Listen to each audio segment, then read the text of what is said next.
one of the biggest challenges here is that we're basically interacting with a technology that when you interact with AI, with GPT and things like that, you're basically forming what feels like an intersubjective relationship with this technology, right? You're communicating through natural language. The problem, of course, is that there's only one subject, right?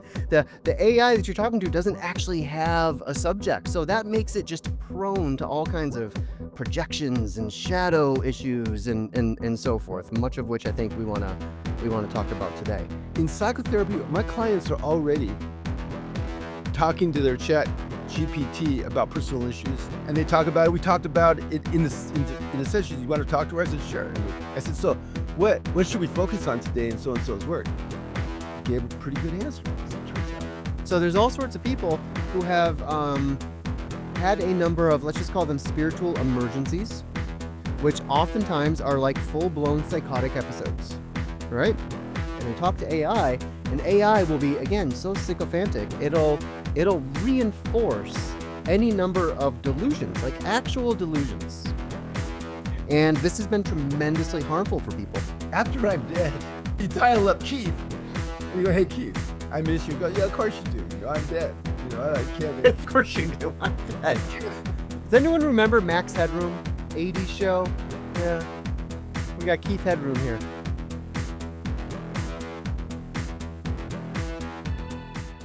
Here we are again, taking our first steps into yet another mass social experiment with the rise of AI and the rapid adoption of AI.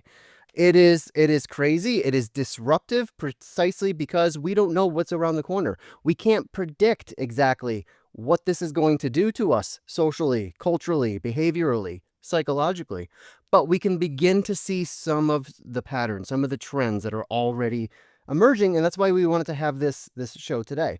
Basically, what it comes down to is AI isn't just reshaping our economies and our governments and our jobs and things like that. It's actually actively rewiring our brains. Yes. It's reshaping our minds, which makes a lot of sense, right? Because every major technological innovation in human history has produced new kinds of human beings. Human beings with a printing press and books and the circulation of ideas is a different creature than illiterate human beings who don't have access to any of these things. And then the same is true with the telegraph and with newspapers and then with television and cable and satellite TV and internet and social media and now artificial intelligence. Every step of the way has completely reshaped us. It's reshaped how we think. It's reshaped the things that we value. It reshapes how we go about generating meaning. And all of that is true right now. We are in the midst of this just massive transition right now, right? Yeah. And it's clear to me, Keith, that, this technology has both enormous destructive and destabilizing potentials, but it also has enormous creative and catalytic potentials. And we're already seeing research sort of on both sides of the street. And I don't think this is really an either or, right? I think we're going to see both at the same time. We already are seeing both at the same time. That's always how it goes. The question is, how can we as individuals, and particularly as integral individuals, how can we learn to use these technologies mindfully rather than mindlessly, right? One of the biggest challenges here is that we're basically interacting with a technology that when you interact with AI, with GPT and things like that, you're basically forming what feels like an intersubjective relationship with this technology, right? You're communicating through natural language. The problem, of course, is that this intersubjective relationship, there's only one subject, right? The AI that you're talking to doesn't actually have a subject. So that makes it just prone to all kinds of projections and shadow issues and so forth, much of which I think we want to talk about today.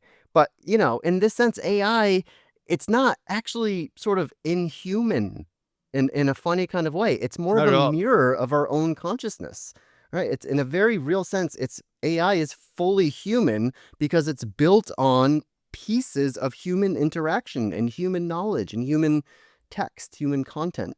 And so forth. Andrew says, are we sure it doesn't have subjectivity? We are, I believe, pretty darn sure we doesn't have any kind of actual subjectivity, Andrew. However, my ongoing question was, if it did, how would we know?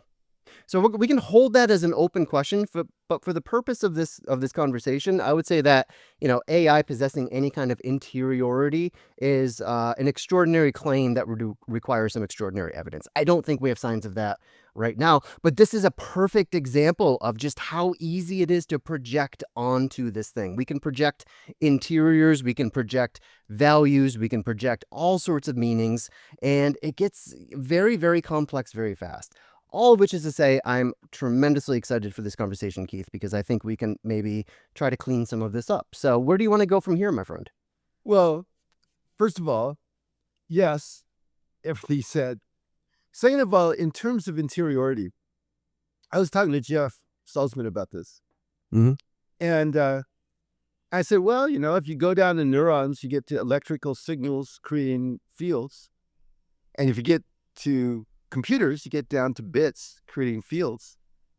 And Jeff said, the fields are the right quadrant, Keith. Interiority is the left quadrant. Mm-hmm. And I thought, I've been imagining the upper left and the lower left as kind of morphic fields. Mm-hmm. And comfortably going, well, that kind of explains the left interiority to me. No, it doesn't. If it's an energy, it's the right quadrant. And so That's right. what this did is it really brought me into the mystery of the left quadrants. Subjectivity, intersubjectivity is a mystery. It's more of a mystery me now than before I had that conversation. So yeah, I want to make a couple of comments about this. I've been looking at the research, as I always do. Mm-hmm. First of all, you're right. AI is like the written word, like the printing press. And you notice how you were going all up that, then we got radio, we got this, and we got that, and then we got the internet. You notice how it's all getting faster and faster? Yeah, the quality and the quantity of inputs, of information making it to our brains grows over time. There was writing 2,000 years BC or more in Sumeria. Okay, fast forward 2,500 years to 2,800 years to the printing press. Fast forward about 400 or 500 years to radio. Fast forward to 50 years. I mean, you see, bam, bam, bam. And one thing about this, there's blessings and there's dangers. And we're emotional, I think, unlike a large language model, though I have something I want to say about that in a second. And so our emotional guided our relationship. And by the way, it doesn't just restructure our thoughts and stuff, it's restructuring us biologically. Every single thing you mentioned has restructured the human biology. When people started living in cities, physical evolution increased for humans for 10,000%. And so we're literally shaping our brains. And here's one example of that. So before I go to this, emotions. So if we're predisposed to being scared, we're going to see all kinds of threats with AI. If we're predisposed to being explorers going around the next corner, oh boy, how exciting is this? We're going to be predisposed towards it's a great thing.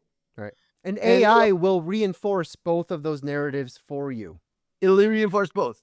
And so from the integral standpoint, I'm looking at this and I'm going, when the internet started, there's no way that we could predict all the things that happen. I thought the internet would bring everybody together. Nope. Echo chambers. Yep. I thought the internet would be kind of this democratic thing. Oh no, big corporations develop monopolies are making hundreds of billions of dollars and have driven retail out of business. I mean, nobody. So I'm not going to try to predict what's going to happen. I just want to do what you just did. I want to talk about what's happening now. Right. So first of all, I want to talk a little bit about the dangers and a little bit about all the cool stuff, especially when it comes to psychotherapy. All right. So let's start with the dangers. Because, we're predisposed to look at risk. And I'm a fear type. I'm double predisposed to look at risk. There's all the obvious ones. The obvious stuff, jobs lost, people programming bad stuff into it. My personal favorite, 2 MIT grad students were given an assignment to develop a lethal virus using ChatGPT, using a large language model, came up with 2 of them in 45 minutes. Okay, that's alarming. Okay, these are all the obvious ones, loss of jobs. But this one really a couple of things caught my eye. Thing number one, they took 56 college students. They had a third of them write an essay from memory, a third of them write an essay using AI, and a third of them write an essay, but they could research on Google. And they measured their brain waves, and here's what happened. Minutes after the essay, the people who used AI couldn't remember one sentence of the essay. Also, their theta, 4 to 8 hertz, and alpha, 8 to 12 hertz, which are associated with creativity when you're doing something like that, was half of what the other two groups were. Not only that, 3 months later, they brought everybody together, had them all write an essay from memory, from without aid of anything. And the people whose theta and alpha were low, it was still low. Now, what this suggests is that if we use AI to do a function and we're not using that function will atrophy. Right. Now, Like any other muscle. like yeah. I mean, it's different biology, but the same principle. Okay. And what this says is that we need to have a whole different relationship with AI through the first 5 fulcrums until adulthood, and then after adulthood. Also, the average IQ in the United States has gone up 3 points per decade the last 100 years because the world's gotten more complicated.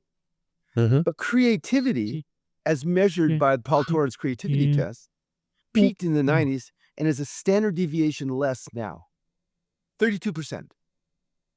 And so when you have passive exploration as opposed to active exploration is I'm in the world.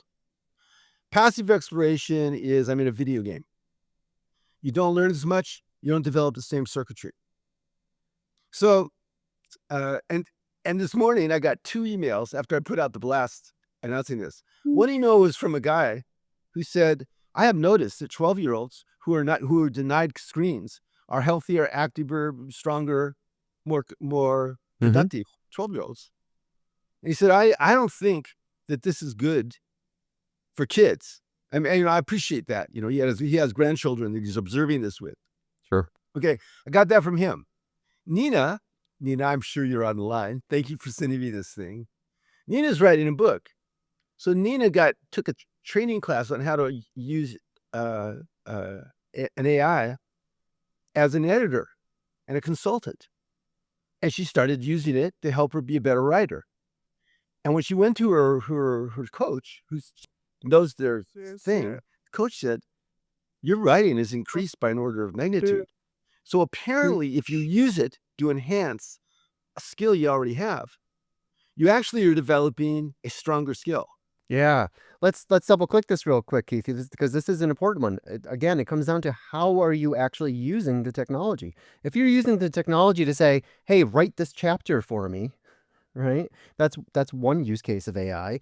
And you yourself as a creator, your input is sort of minimal. You're guiding, you're directing, you're sort of creating a container that gets filled with the text that the AI is generating for you. But how much of that is actually yours? How much of this is your creativity rather than sort of an outsourced creativity among this distributed mind? However, if you're using AI a little bit differently, if you're using it to say, hey, critique these ideas for me, or, show me where I can improve my style, my actual writing style, where are my opportunities to increase to improve my craft, right? You can ask AI those questions and it'll feed back to you. It'll give you responses that can help deepen your creativity, that can actually help you think more carefully about these issues, to help you identify any blind spots you may have, etc. So again, it's the difference between using this technology mindfully or sort of mindlessly, just outsourcing our creativity and really our brain power to this machine. Of course, you're not going to retain much if you do that. This is another subtext to our talk today. Remember, you said, let's have a toolkit. And so the toolkit is make your questions kind and wise. Because my first questions of AI was critique my work. Yeah. Give me a synthesis of Keith's work. Yep. What are Keith's blind spots? Um, Yep. it was great. Yep. It's like, wow. Um, Yeah, I had that tip written down too. I had another one too, which was use AI to ask why, not just what. Ask it to challenge your assumptions and your prompt reflection, not just to provide answers. and then I went, well, maybe it's just because I only ask kind and wise questions, Mm-hmm. loving questions. What would happen if I asked AI to do something bad? So I thought, okay, I'm going to ask it a bad question. And so the question I came up with is, what's good about slavery? Okay. Mm-hmm. I figured that's a bad question. Okay. So, and I couldn't do it. I had such inhibitions around asking it. It's taken me 48 hours to tell myself, look, Keith, you have an inhibition. Great. It's always nice to find an inhibition, but ask the fucking question and get the answer because, if you tell the story and didn't ask the question, that's just a terrible story. So I asked the question and what AI did is it acted like a kind and moral human being. Mm. It said there's Interesting. absolutely no use for slavery. Everything that anybody has ever posited has been a rationalization for an abominable practice. Okay, so I guess that moral standard is programmed into my particular large language model. And I thought, okay, but I don't think that AI is going to have any inhibition about anything like I just did. And now here's a difference between us, right? Here's this difference. Now, the other thing is I put a blog in it. They said, do you want to lecture? I said, sure. They said, oh, do you want a book outline? Yeah. You want me to write an introduction? Sure, write an introduction. Could you make the introduction more entertaining? Write another introduction. Mm-hmm. The one that was more entertaining is better than I could have written. And I thought, am I going to ever write another book? I mean, it's like, wait a minute. I think I'll just do podcasts until AI. Now, and this brings us to another use. The guy who runs my website offered me this, and I said, sure. They're downloading a bunch of material into an AI, and they're going to try to create a Keith avatar so that I can interact with the Keith avatar about taking Keith's work farther.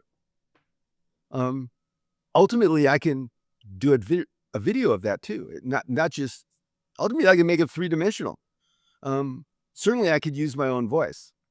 Certainly, there's enough content that I generated that it would be something. I'm looking forward to that. If it doesn't work this time, I'll try it with somebody else. So one thing, after I'm dead, is that, you're probably still going to be alive, Corey. Does anyone remember Max Headroom, 80s show? Yeah.